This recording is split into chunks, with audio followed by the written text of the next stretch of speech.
ETF index mutual funds నేర్చుకుని stock మార్కెట్లో రాణించాలనుకుంటున్నారా? వెంటనే ఈ నెంబర్కి కాల్ చేయండి.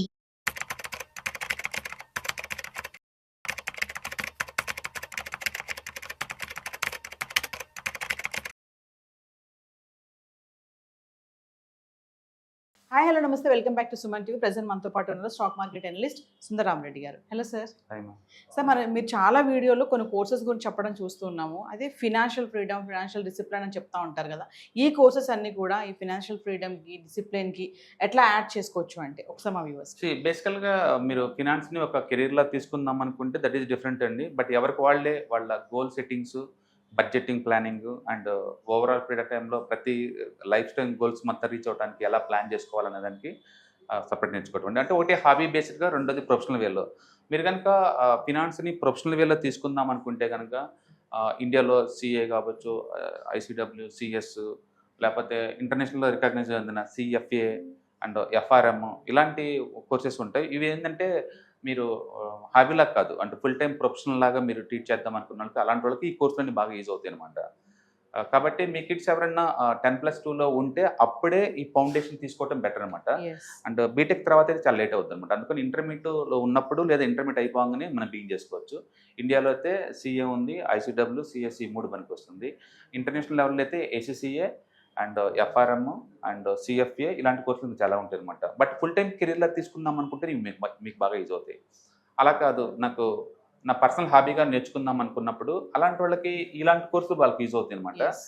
అండ్ వాళ్ళకేంటంటే లైక్ అన్ని గోల్స్ అనమాట. లైక్ మ్యారేజెస్, ఎక్స్పెండిచర్ ముందే ప్లాన్ చేసుకోవటం ఎలా, ఇల్లు కొందాం అనుకున్న 20 years తర్వాత ప్లాన్ చేసుకోవటం ఎలా, అలాగే రిటైర్మెంట్కి ఫండ్స్ క్రియేట్ చేసుకోవటం వల్ల ఇలాంటి వాటికి అనమాట. అలాగే కొంతమంది ఏంటంటే ఒక ట్రేడింగ్ని ఒక పార్ట్ టైం బిజినెస్లా ట్రీట్ చేస్తూ ఉంటారు. అడిషనల్ ఇన్కమ్ ఎలా సంపాదించుకోవాలి. ఓకే, ఇక్కడ ఏంటంటే ఫస్ట్ రిస్క్ మేనేజ్మెంట్ చాలా ఇంపార్టెంట్. మార్కెట్లో ఉన్నప్పుడే ఫస్ట్ ఎక్కువ వచ్చేది రిస్క్ అనమాట. ఆ రిస్క్ని ఎట్లా మినిమైజ్ చేసుకోవాలన్న దాని మీద మనం ఎక్కువ ఫోకస్ చేస్తాం ఆ ఏరియాలో. అందుకని మీకు చార్ట్స్ కనుక ఐడియా ఉందనుకోండి, చార్ట్లు బ్రేక్అవుట్ అయితే ఏం జరిగింది, ఫ్లాప్ అయితే ఏం జరిగింది, ఫ్లాప్ అయితే ఎక్కడ స్టాప్ లాస్ పెట్టుకోవాలో క్లారిటీ ఉంటుంది. కాబట్టి ఇలాంటి ట్రైనింగ్ వల్ల ఏంటంటే మీరు హాబీలాగా తీసుకునే వాళ్ళకి అండ్ వెల్త్ మేనేజ్ చేద్దాము, వెల్త్ క్రియేట్ చేద్దాము అనుకున్న వాళ్ళకి మీకు యూజ్ అవుతుంది.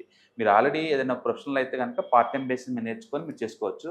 ఒకవేళ ఇన్ కేస్ మీకు ఇది ఇంట్రెస్ట్ అనిపిస్తే అప్పుడు ఫుల్ టైం కూడా తీసుకోవచ్చు. మొత్తం మీద ప్రొఫెషనల్ వేలో సెటిల్మెంట్ కోసం అది వేరు.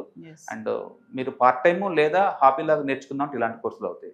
అలాగే ఎన్ఐఎస్ఎంలో కూడా బోల్డ్ అయిన కోర్సులు ఉంటాయండి. మీకు రిటైర్మెంట్ ప్లానింగ్ కోసం కోర్సులు ఉంటాయి, అండ్ ఈక్విటీ డెరివేటివ్ మోడల్ మీద ఉంటాయి. అలాగే ఇన్వెస్ట్మెంట్ అడ్వైజర్ లాగా మీరు వర్క్ చేద్దాం అనుకుంటే వాళ్ళకి లెవెల్ 1, లెవెల్ 2 ఎగ్జామ్స్ ఉంటాయి. మ్యూచువల్ ఫండ్ డిస్ట్రిబ్యూటర్లా వర్క్ చేద్దాం అనుకుంటే వాళ్ళకి ఎంఎఫ్టీ సర్టిఫికేషన్ ఎగ్జామ్ ఉంటుంది.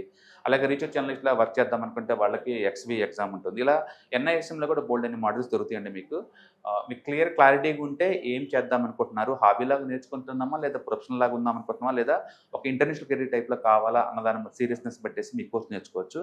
మన దగ్గర అయితే అది హాబీలాగా నేర్చుకునే వాళ్ళు ఉంటారండి, ప్రొఫెషనల్ వేలో ఉండదు. ఎవరైనా మ్యూచువల్ ఫండ్ డిస్ట్రిబ్యూటర్ అవుదాం అనుకున్న వాళ్ళకి ఇది యూజ్ అవుతుంది. అలాగే సీరియస్ ట్రేడర్ అవుదాం అనుకుంటే యూజ్ అవుతుంది. అలాగే వాళ్ళ ఓన్ పోర్ట్ఫోలియో మెయింటైన్ చేద్దామన్నా ఇలాంటి యూజ్ అవుతుంది అనమాట. ఏదైనా కానీ మీరు టైం ఉండి నేర్చుకుందాం ఇంట్రెస్ట్ ఉంటే కనుక ఇది బాగుంటుంది అనమాట. ఇవాళ రేపట్లో ఒక ఇన్కమ్తో సర్వైవ్ అవ్వడం చాలా కష్టం అండి. మల్టిపుల్ ఇన్కమ్ సోర్స్ ఎంత ఎక్కువ ఉంటే మీకు అంత బెటర్ అనమాట. అందుకని మనీని మ్యాక్సిమం టూల్ లాగా ఇన్కమ్ క్రియేషన్కి ఎలా వాడాలో మీకు ఇది యూజ్ అవుతుంది. కాబట్టి మీకు ఈ టైంలో బాగుంటుంది. దీంట్లో అన్ని రకాల financial products like equities, features, options and అన్ని రకాల ఫైనాన్షియల్ ప్రొడక్ట్స్ నేర్పుతారు. కాబట్టి అందులో ఉన్న రిస్క్ రివార్డ్ మీకు అర్థమవుతుంది. కాబట్టి రిస్క్ తక్కువ ఉన్న ప్రొడక్ట్స్ మీ పర్సనాలిటీ తగ్గట్టు మనం చూసుకోవచ్చు అనమాట. సో ఇందాక మీరు ఇంటర్మీడియట్ లెవెల్ నుంచి ఫినాన్షియల్ ప్లానింగ్ ఉండాలి అన్నారు. మరి చాలా మంది పేరెంట్స్ ఏంటంటే పిల్లలకి అప్పుడే ఎందుకు ఫినాన్షియల్గా చెప్పడం, ఇవన్నీ కూడా వాళ్ళకి అవసరమా అని అనుకుంటా ఉంటారు.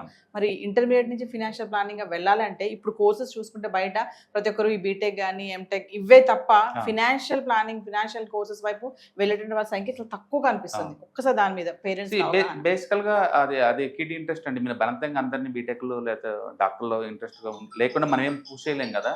కాబట్టి చిల్డ్రన్ ఇంట్రెస్ట్ ఒకటి ఇంపార్టెంట్. రెండోది ఫినాన్స్ అనేది కోర్ పార్ట్ అండి. ప్రతి ఒక్కరికి అది యూజ్ అవుతుంది. యూజ్ అవ్వకుండా అంటే ఏముండదు.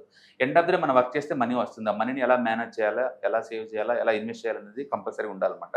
అందుకని ఇర్రెస్పెక్ట్ ఆఫ్ మీరు ఏ ప్రొఫెషనల్ అయినా సరే అండ్ పర్సనల్ ఫినాన్స్ గురించి మీకు క్లారిటీ ఉంటేనే లైఫ్ స్మూత్గా మూవ్ అవుతుంది అనమాట. అండ్ చాలామంది పెద్ద ఎత్తున డబ్బులు సంపాదిస్తారు. ఆ డబ్బంతా ఏమైపోతుందో ట్రాక్ చేయరు, ఎక్కడ ఖర్చు అవుతుందో ట్రాక్ చేయరు. వాటిని రీఇన్వెస్ట్ చేయడం ద్వారా మనీ ఎలా మేక్ చేయొచ్చో వాళ్ళు మర్చిపోతారు అనమాట.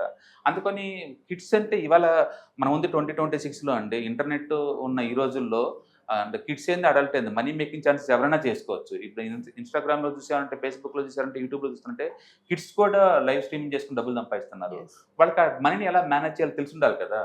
అందుకని మనీ మేనేజ్మెంట్ కంపల్సరీగా ఉండాలి. అది కోర్ పార్ట్ ప్రతి హ్యూమన్ బీయింగ్కి ఉండాలి. అందుకని ఈ కోర్సులు ఒక పర్టికులర్ సెగ్మెంట్ అని కాదు, సీరియస్గా మనీ మేక్ చేద్దాం అనుకున్నాం అందరికీ. ట్రెడిషనల్గా ఏంటంటే రియల్ ఎస్టేట్, గోల్డ్ అనేది అందరికీ ఐడియా ఉంటుంది కాబట్టి అది ఈజీ ఉంటుంది. బట్ మోడర్న్గా డిజిటల్ అసెట్స్ మేనేజ్ చేయాలంటే మాత్రం మీకు ఇలాంటి కోర్సులు మీకు ఈజీ అవుతాయి అనమాట.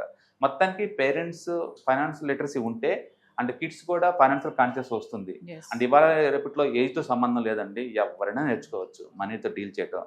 మనీ అంటే అదేదో ఖర్చు అవుతే వేస్ట్ అయిపోద్ది అనే బదులు మనీని ఒక టూల్ లాగా, ఒక ప్రొడక్టివ్ టూల్ లాగా వాడి ఎక్కువ మనీ ఎలా గ్యాదర్ చేయొచ్చు, ఎలా ప్రొడక్ట్ చేసుకోవచ్చు నేర్పితే కిడ్స్కి దాన్ని యూజ్ చేస్తారండి.